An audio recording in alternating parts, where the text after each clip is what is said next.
One of the biggest fallacies of owning a pet rabbit and having a rabbit in your home is that rabbits smell bad. Let's dive into this topic and discover why this myth has been so widely distributed.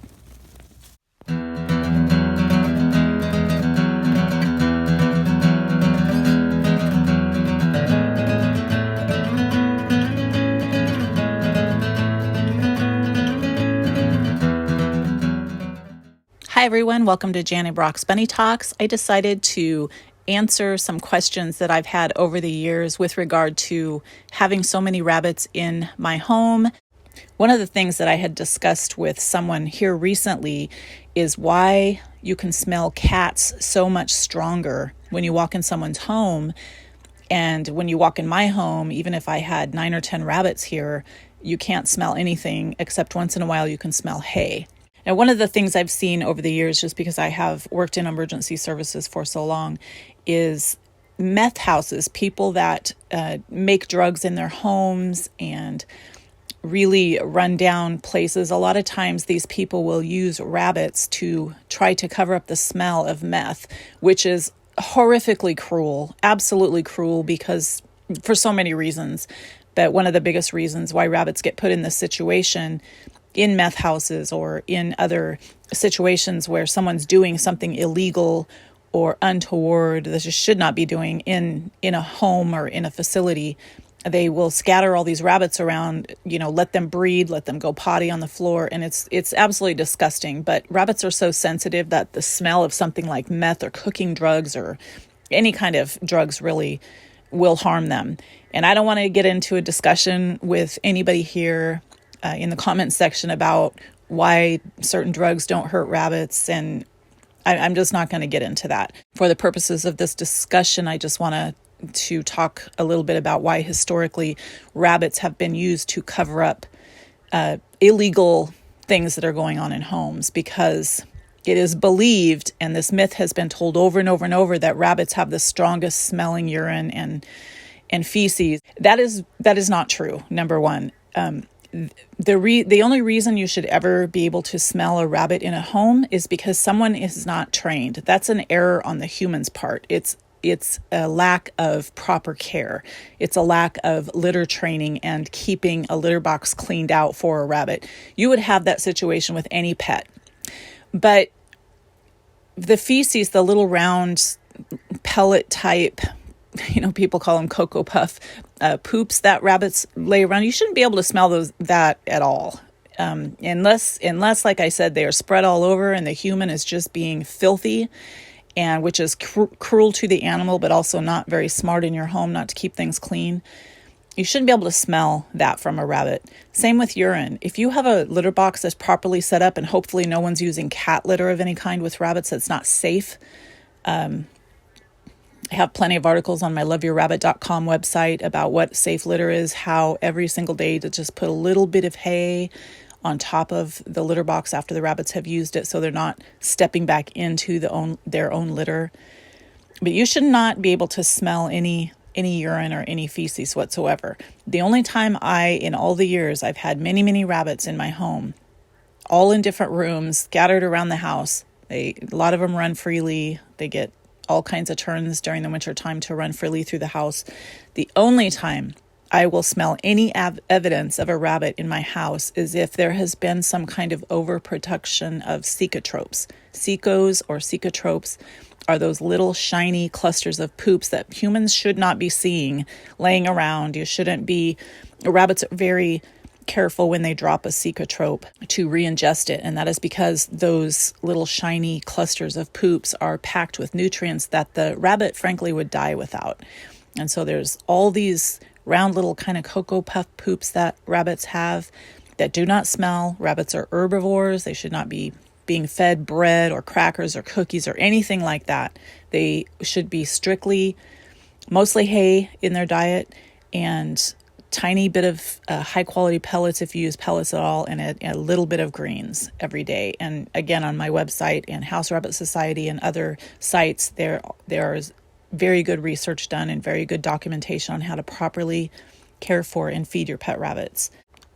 If the rabbit has been fed too many greens, or greens that they're not used to have been introduced too quickly, or there's been some radical change in the diet, or possibly something's going on health-wise with the rabbit, you shouldn't find those cecotropes around. Humans shouldn't see them or smell them. If you do smell something coming from your rabbit, that's likely what it is, and that should alert the rabbit owner that there's some kind of a problem that needs to be looked at more closely, like backing off on the greens and just feeding hay and a little bit of high quality pellets every day until that situation clears up, because that could quickly go into diarrhea if it's not caught in time. So again, historically, rabbits have been misused, abused, horrifically abused and neglected by people who run these drug houses and cook meth or whatever terrible substances in their homes, and they expose all these poor innocent animals to them, and they believe that the urine and all the buildup of whatever. Of course, the rabbits also don't get fed well, so there's probably cecotropes laying all over the place, then those do smell very strong. But again, that should not be. If a rabbit's being cared for properly, which in a meth house they're not going to be, or in other kind of drug house situation, that, as far as my experience in emergency services and having seen some of these things where there were rabbits in meth houses that were being busted or whatever, these rabbits were there simply to cover up the odors. And again, it's the cecotropes that were being smelled, and the urine, because these poor rabbits have no litter boxes, they had not been fed well. And then, of course, in a home, there would be a strong odor and people would think rabbits are filthy. Just not true. Rabbits are some of the cleanest animals on this earth.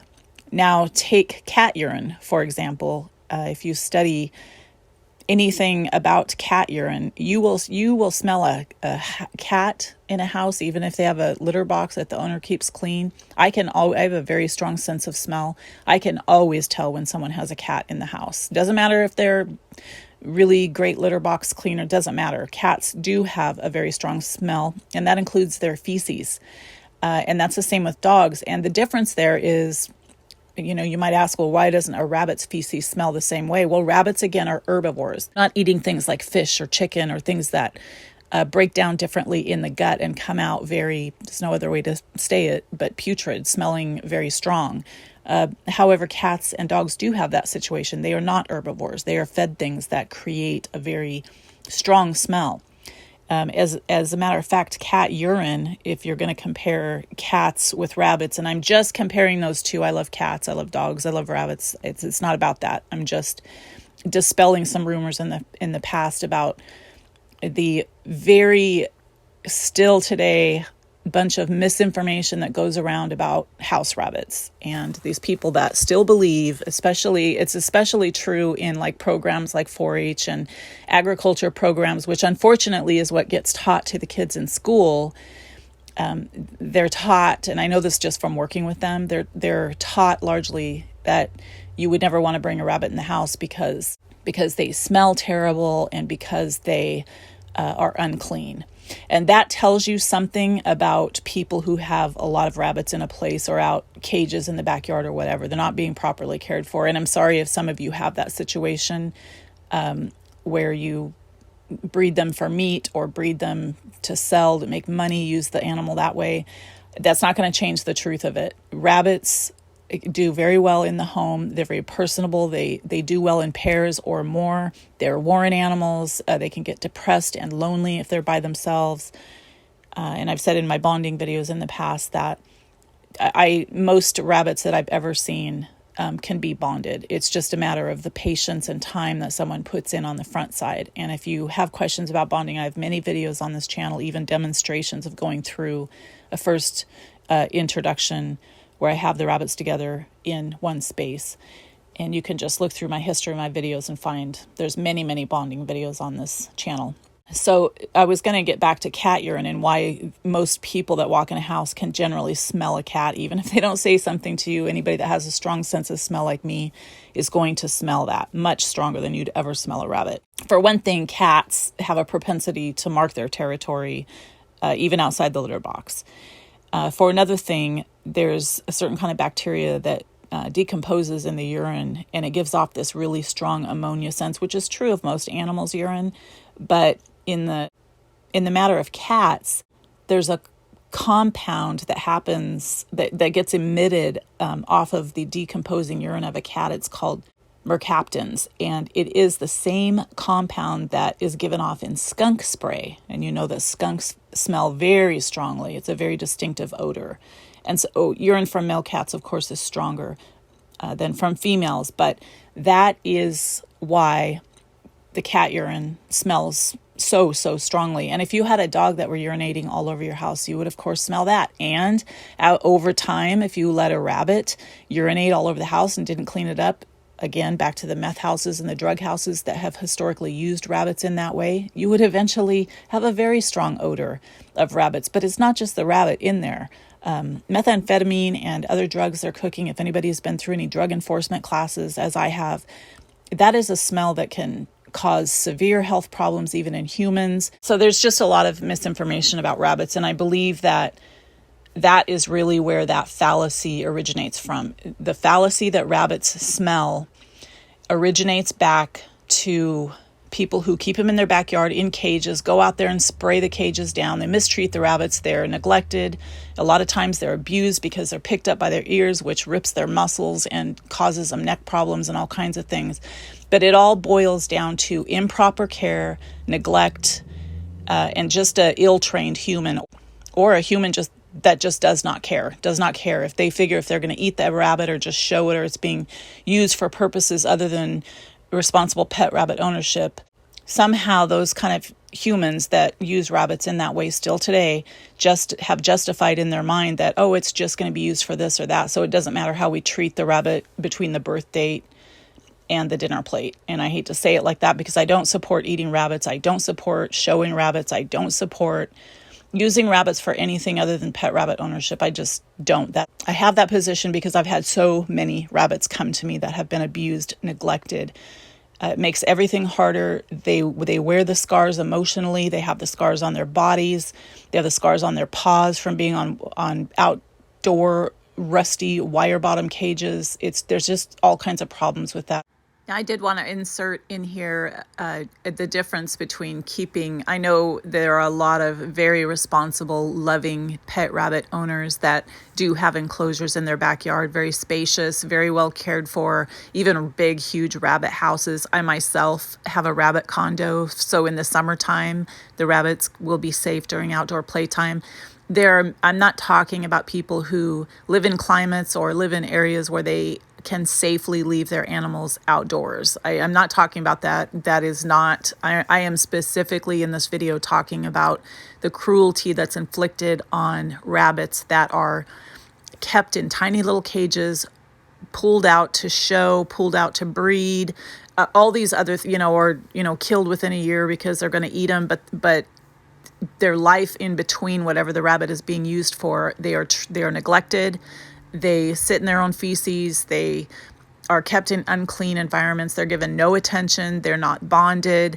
Most of them aren't spayed or neutered, so their hormones drive them crazy. That's what I'm talking about here. I'm talking about true neglect. I'm talking about historically misunderstanding the very nature and needs of these animals, or just blatantly ignoring it, ignoring what the animal needs, ignoring best care practices, not giving a care at all to the fact that you have either 5, 10, 20, or 1,000 animals in a barn somewhere, or in a row of hutches in a backyard, or on a farm somewhere where the animals are just not being cared for, their needs are not met.